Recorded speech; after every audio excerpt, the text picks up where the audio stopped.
ഒരു മാസക്കാലം വ്രതശുദ്ധിയിലൂടെ നാം നേടിയെടുത്ത ഭക്തിയും ആത്മശുദ്ധിയും അനുവദനീയമല്ലാത്ത ആഘോഷങ്ങളിലൂടെ നഷ്ടപ്പെടുത്തരുതെന്ന് ഖത്തീബ് ഹനീഫ് അസ്ഹരി യുവാക്കളെ ഓർമ്മപ്പെടുത്തി. ലഹരി വ്യാപനം തടയാൻ യുവാക്കൾ രംഗത്തിറങ്ങണമെന്നും അദ്ദേഹം ഓർമ്മപ്പെടുത്തി. കിഴക്കേ കതിരൂർ താഴത്ത് പള്ളിയിൽ പെരുന്നാൾ നമസ്കാരവും ലഹരിവിരുദ്ധ പ്രതിജ്ഞയും നടത്തി സംസാരിക്കുകയായിരുന്നു ഹനീഫ് അസ്ഹരി ഉസ്താദ്. മഹല്ല് ഖത്തീബ് ഹനീഫ് അസ്ഹരി പെരുന്നാൾ നമസ്കാരത്തിന് നേതൃത്വം നൽകി. മഹല്ല് ഖത്തീബ് ചൊല്ലിക്കൊടുത്ത പ്രതിജ്ഞ എല്ലാവരും ഏറ്റുപറഞ്ഞു.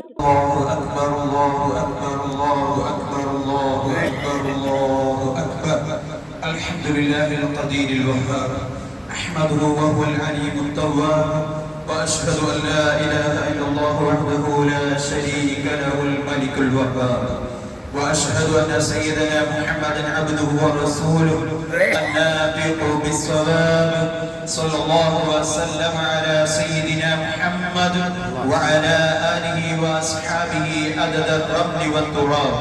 أما بعد فيا أيها الناس أوصيكم عباد الله وإياي بتقوى الله. പെരുന്നാൾ ദിവസമായതിനാൽ തന്നെ മഹല്ലിലെ മുഴുവൻ യുവാക്കളും മുതിർന്നവരും പ്രതിജ്ഞയ്ക്ക് എത്തിയിരുന്നു.